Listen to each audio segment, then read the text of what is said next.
University of Rochester professor had multiple sexual relationships with former, current, or prospective students and engaged in inappropriate, unprofessional and offensive behavior with colleagues and graduate students over a 6-year period ending in 2013, but none of it violated the university's policies. Or at least that's the conclusion of a report released on Thursday by a team of investigators led by Mary Jo White, the former U.S. Attorney and SEC Commissioner who was hired by our committee in September to investigate the allegations and the university's handling of them. After the report was released, University of Rochester President Joel Seligman announced that he had decided to resign. "It is clear to me that the best interests of the university are best served with new leadership and a fresh perspective to focus on healing our campus and moving us forward in a spirit of cooperation and unity," he said in a statement.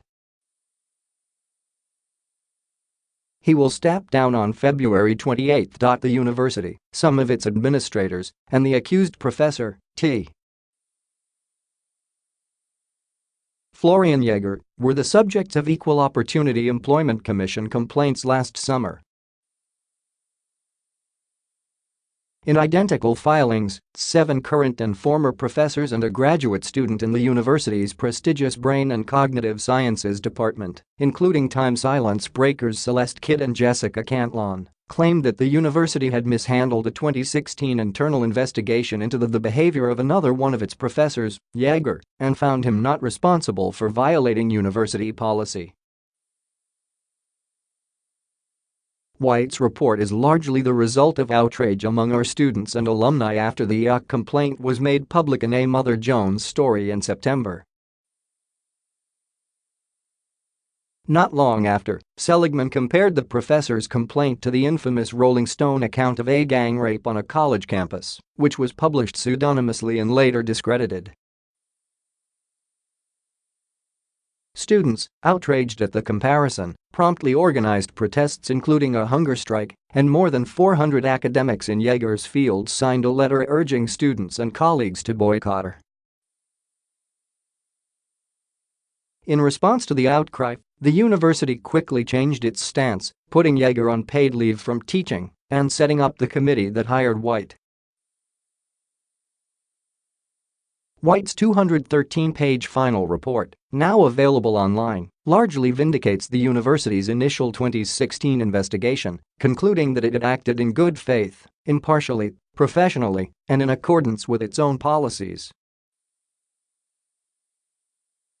The report finds the university did not act in error, but it did find that when a graduate student first reported Jaeger in 2013, and Jaeger's department chair first spoke to him about the concerns, the university neglected to recognize the complaint as potentially involving sexual harassment. "We consider it a missed opportunity," the report says. Jaeger wasn't investigated for sexual harassment until 2016. While the report doesn't find Jaeger's actions illegal, it does condemn his behavior as a professor from the time he was hired in 2007 through 2013. His conduct during this early period reflected poor judgment, immaturity and a naive and stubborn belief that continuing his graduate student lifestyle, including extensive socializing with students, was permissible and posed no risks, the report said. Some former female graduate students in the department had to endure behaviors and inappropriate remarks that they should never have had to, at or at any educational institution.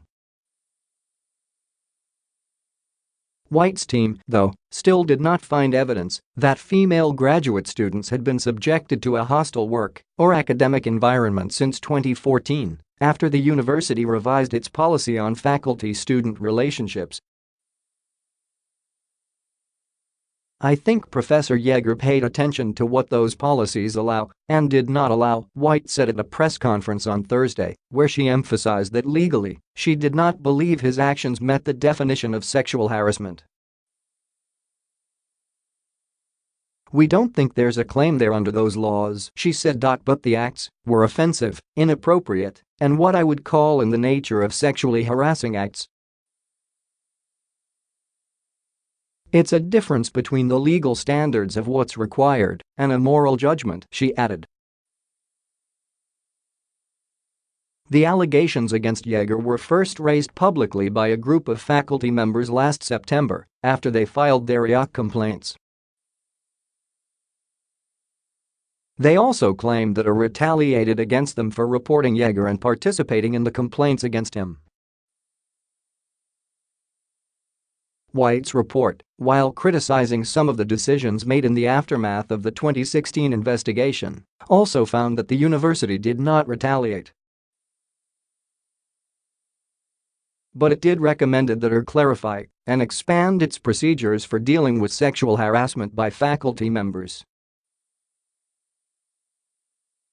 It also suggested a stricter policy prohibiting intimate relationships between faculty and students in the same department, saying it was troubled by Jaeger's relationships with multiple students in the Brain and Cognitive Sciences department. These relationships contributed, at least in part, to making some female graduate students in BCS uncomfortable. In some cases, these women actively avoided pursuing academic opportunities with Jaeger.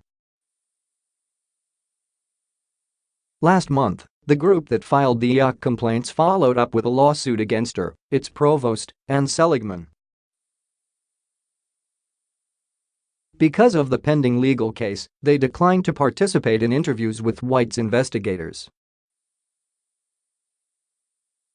That means White's report, while based on about 140 interviews with other witnesses, including Jaeger, relies on old statements by some of the most central players.